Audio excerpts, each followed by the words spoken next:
The scent of freshly baked cinnamon rolls and brewing coffee hung in the air, a warm, welcoming hug that Lily had spent all morning perfecting. Every cushion on her second-hand sofa was fluffed. Every glass sparkled under the gentle glow of the string lights she had painstakingly hung across the living room ceiling. This wasn't just a house. It was a home. Her home.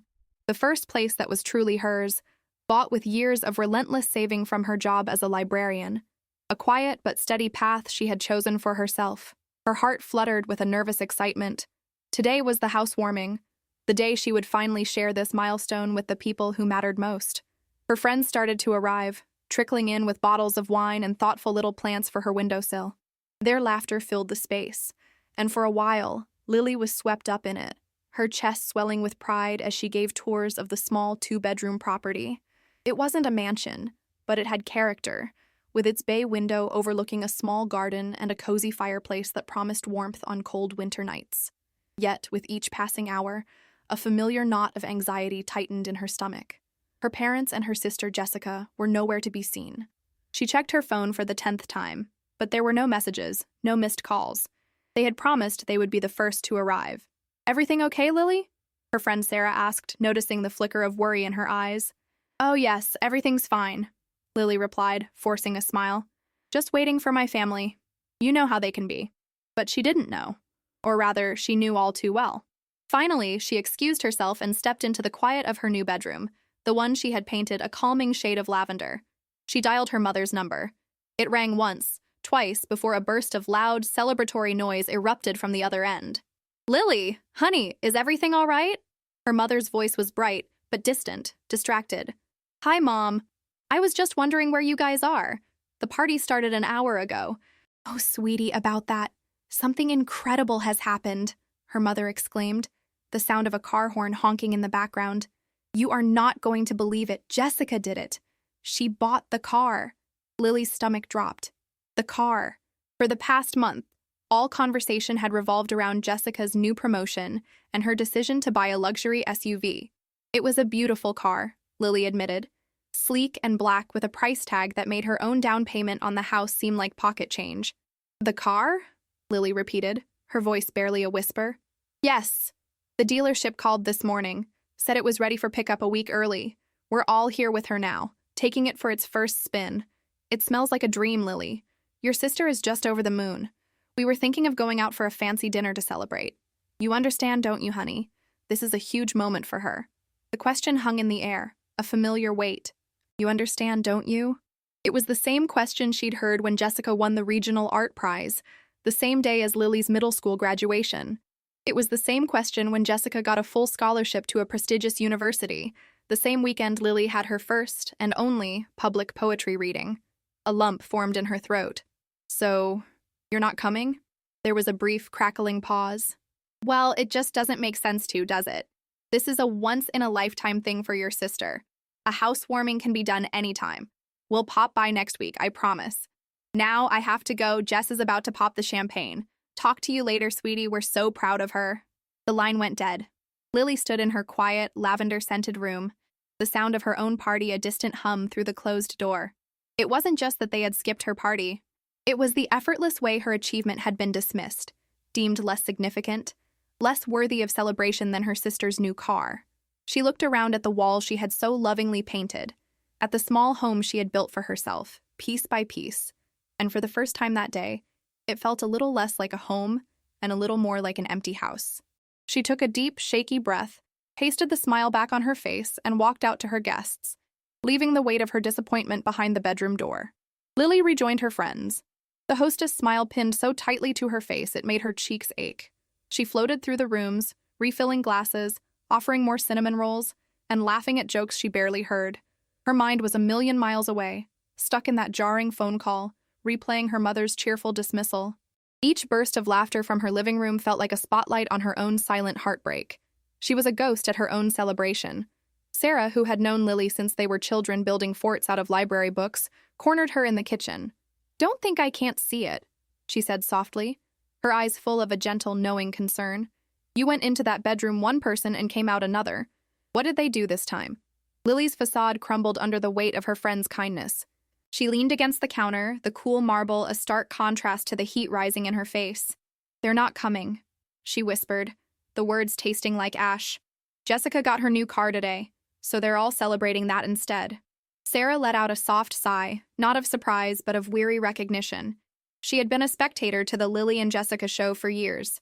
Oh, Lily, I'm so sorry, that's not fair. It's a really nice car, Lily found herself saying, a defense of her family that was as automatic as breathing. A huge moment for her.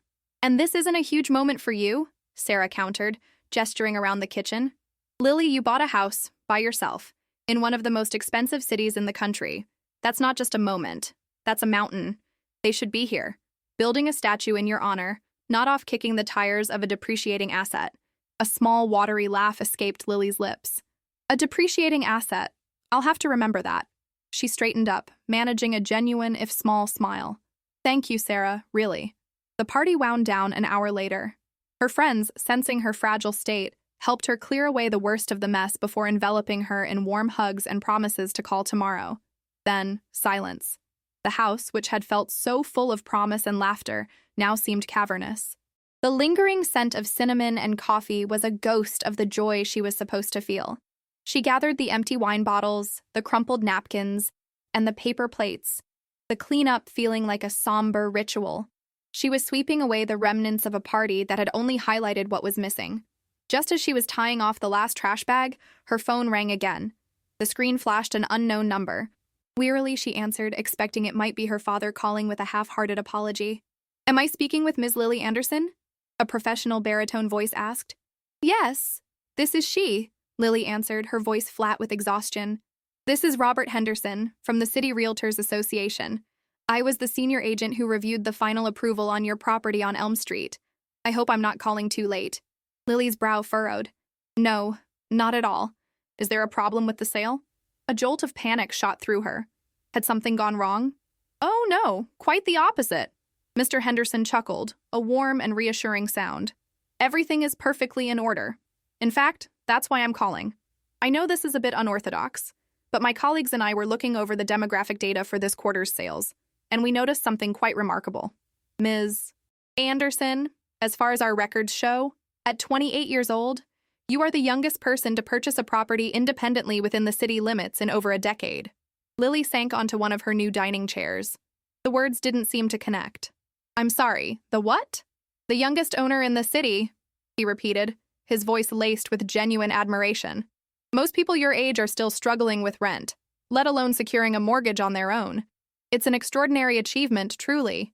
There's a local newspaper that does a feature on unique real estate stories, and I believe they would be very interested in speaking with you.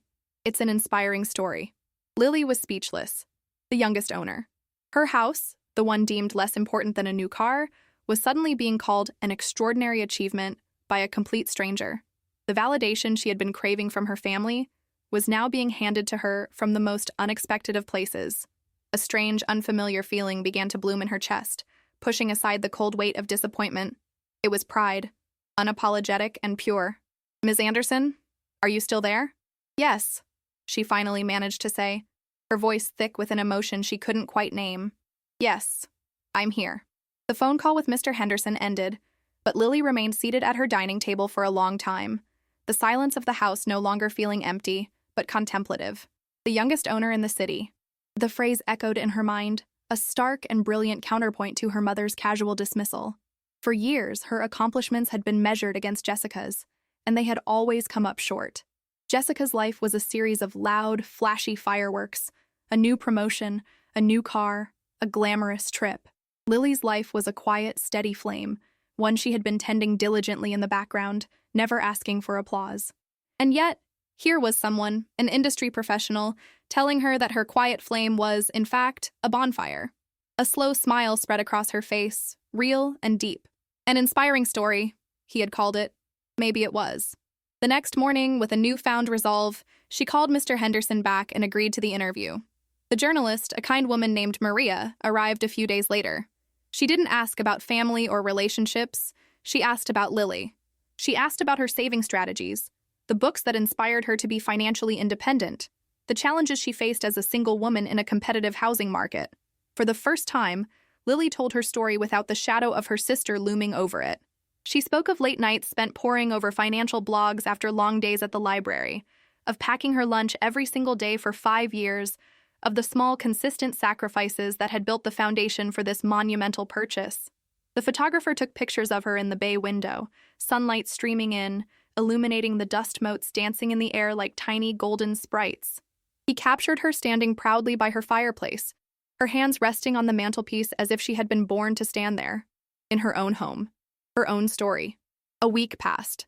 The promised pop-by from her family had not materialized. Lily found she didn't mind. She was busy. She bought a new plush rug for the living room, planted a small herb garden in the backyard, and spent an entire Sunday reading in her sun-drenched armchair, uninterrupted. The house was becoming more of a home with every passing day, filled not with the ghosts of disappointment, but with the quiet hum of her own contentment. Then, on a Saturday morning, a car horn blared from her driveway, a deep, expensive sound that was decidedly not one of her friend's sedans. She peered through the window to see the sleek, black SUV parked ostentatiously, taking up most of the drive. Jessica emerged from the driver's side, sunglasses perched on her head, followed by their parents, all of them looking around with an air of critical inspection. Lily opened the door before they could knock. "There she is!" her father boomed, spreading his arms for a hug that felt more like a formality. "Sorry we're a bit late with this, sweetheart. You know how it is. This new car of Jess's is just a dream to drive." "It's incredible, Lily. You have to see the interior," Jessica said, dangling the keys. It wasn't a question. "We can take you for a spin after the grand tour." They stepped inside, and Lily braced herself.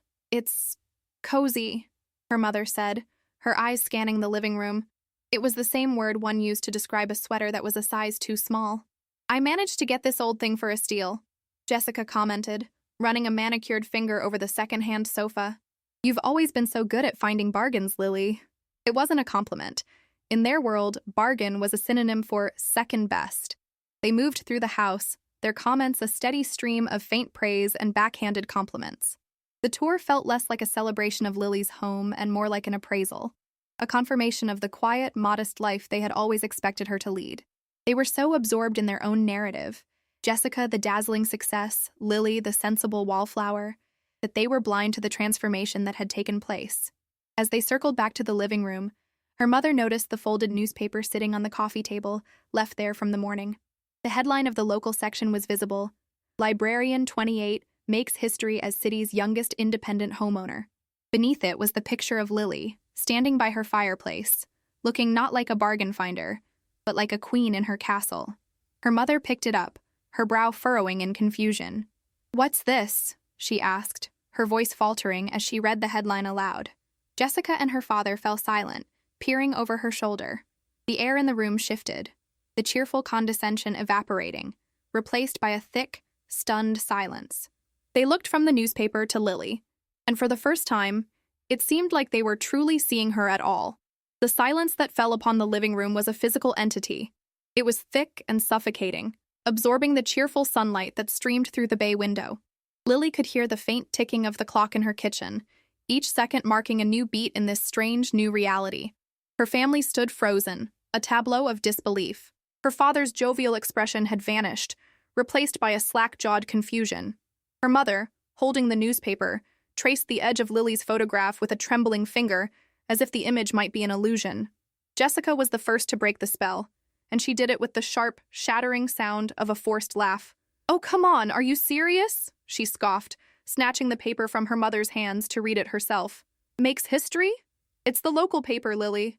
They probably ran out of cats stuck in trees to write about. It's not exactly the Wall Street Journal." Her words were a reflexive volley, designed to shrink Lily's achievement back down to a manageable size, to fit it back into the narrative she controlled. "Jessica, that's enough," their mother said, though her voice lacked its usual authority. Her gaze was locked on Lily with a dawning, bewildered expression. "Lily, honey, is this true? The youngest? We had no idea. How is that even possible, with property values the way they are?" The questions tumbled out, revealing the depth of their ignorance about her life. They didn't know because they had never asked. "They look at public records, Mom," Lily said, her voice remarkably even and calm. The frantic need for their approval, a feeling that had been a constant hum beneath the surface of her life, was simply gone. It had been replaced by a solid, unshakable sense of self. The senior agent from the City Realtors Association called me. It was the night of the housewarming, actually. He told me it was an extraordinary achievement and asked if I'd be willing to share my story for its inspirational value. She let the phrase, "the night of the housewarming," hang in the air, a gentle but pointed reminder of their absence. She saw a flicker of discomfort in her parents' eyes. "Well, I'll be," her father finally managed, running a hand over his face. He looked from the sleek, modern lines of Jessica's car keys, still sitting on the counter, to the sturdy, foundational reality of the house around him. He seemed to be weighing them, one against the other. We didn't realize it was such a big deal, Lily Bean." The old pet name, once a term of endearment, now felt like a relic from a past she was rapidly leaving behind. "That's the point, Dad." "You didn't realize," Lily said, and there was no anger in her voice, only a profound, clarifying sadness. "You were so busy looking at the newest, shiniest thing that you didn't see the thing that was built to last. For years, my life has been the sensible one, and Jessica's has been the successful one. You came here today expecting to see my sensible little bargain, and that's what you saw. But you missed the 5 years of my life that went into it. The promotions I got at the library, the freelance research I did on weekends, every vacation I said no to, every single lunch I packed so I could build a future you never bothered to ask about." She took a breath, her gaze steady. "I was really hurt that you chose a car over me. I'm happy for you, Jessica, truly. But this house, this was the biggest victory of my life. I did it by myself. Every penny, every decision. And I wanted to share that with you. Instead, my friends celebrated with me, and then a stranger called to tell me he was proud of me. A stranger. The truth of it hung in the air, undeniable and heavy. Her mother had the grace to look ashamed, her gaze falling to the floor. Jessica, however, saw it as an attack, her face flushed with wounded pride. "Oh, please," she snapped, stepping forward. "Are you trying to make us feel guilty? Is that what this is all about? Getting your little revenge story in the paper because you were mad we didn't come to your party? It's not our fault you decided to turn it into a melodrama." "It's not a melodrama, Jessica," Lily countered, her voice unwavering. "It's my story, and for the first time, it's not being compared to yours, or edited to make you look better. It's just mine." She gestured around the room, at the sunlight catching on the glass of the framed prints she'd hung, at the worn but beloved armchair in the corner. "You came here today and saw the paint and the furniture. You missed the foundation." An awkward, tense silence descended once more. The grand tour was definitively over. Jessica, her jaw tight with resentment, snatched her keys from the counter without looking at Lily. "Well," she said, her voice clipped, "we should get going. Have to take the car for a proper wash." It was a flimsy excuse, a hasty retreat. Her parents mumbled their goodbyes, their usual effusive energy completely drained away. Her mother wouldn't meet her eyes. Her father gave a small, helpless shrug as if to say, "What can you do?"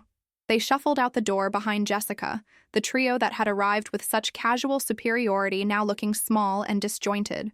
Lily watched from the doorway as they climbed back into the gleaming black SUV.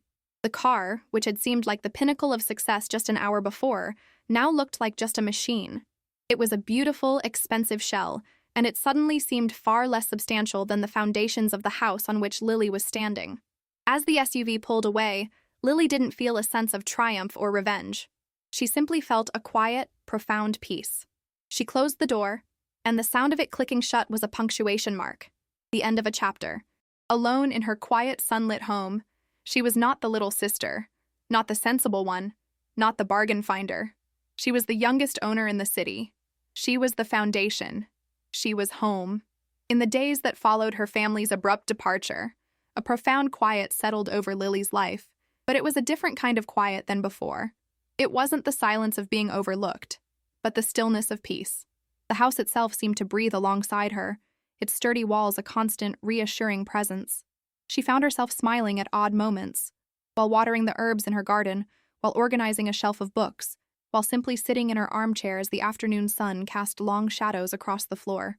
The validation she had spent a lifetime chasing had finally arrived, not from the people she expected, but from within. The newspaper article had a small, unexpected ripple effect.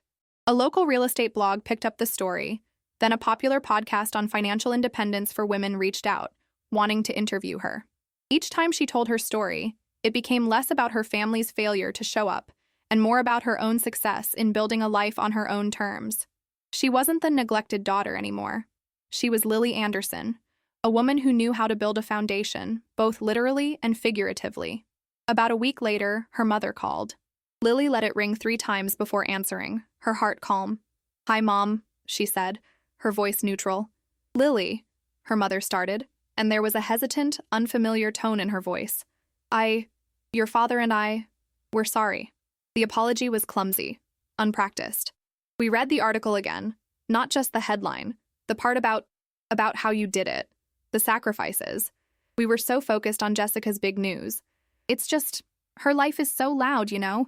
And you've always been so quiet and capable. I think we just took for granted that you were okay. It wasn't a perfect apology. It was riddled with excuses, but buried within it was a kernel of truth Lily had never heard before, an admission. "I know I'm capable, Mom," Lily replied gently. "That's how I bought a house. But being capable doesn't mean I don't want my family to celebrate with me. It doesn't mean it doesn't hurt when you choose not to." "I know, honey. I know that now," her mother said, and for the first time, Lily heard genuine regret. "The house is beautiful, Lily. Not cozy. Beautiful. We'd love to come see it again if you'd let us. To really see it this time." "Maybe soon," Lily said, and it was a non-committal answer that held all the power. The decision was now hers. "I have to go, Mom. Talk to you later." She ended the call, not with anger or resentment, but with a sense of closure. She didn't hear from Jessica, and she didn't expect to. Some changes take more time than others. That weekend, Lily invited Sarah over. There were no decorations, no elaborate spread of food. It was just the two of them, sitting on the plush new rug in the living room with a bottle of champagne and 2 glasses. "To the youngest owner in the city," Sarah toasted, her eyes sparkling with pride for her friend. "To foundations," Lily replied, clinking her glass against Sarah's. "The ones you build for yourself." They talked for hours, their laughter echoing in the comfortable space. As Sarah left, she gave Lily a tight hug. "I'm so proud of who you've become, Lily. Not because of the house, but because you finally see in yourself what I've seen all along." Later that evening, Lily stood in her quiet home, the lights of the city twinkling outside her bay window. She thought of her family, of the gleaming black SUV, and of the years she had spent feeling like she was in second place. A wave of empathy washed over her. She realized that her family's obsession with the new, the shiny, the loud, wasn't about her at all. It was about them. It was a reflection of their own values, not a true measure of hers. Her worth wasn't a flickering candle that could be blown out by their neglect. It was a steady, warm fire that she had built herself, log by painstaking log. And this house was her hearth. Her story wasn't about a housewarming they skipped. It was about the moment she finally came home to herself. Sometimes the validation we seek from others is a reflection of what we need to give ourselves. Lily's journey wasn't just about buying a property, it was about claiming her own worth, understanding that true achievement isn't always the loudest announcement in the room. It's often the quiet, steady work of building a life of which you can be proud. The most important foundations are the ones we build within our own hearts.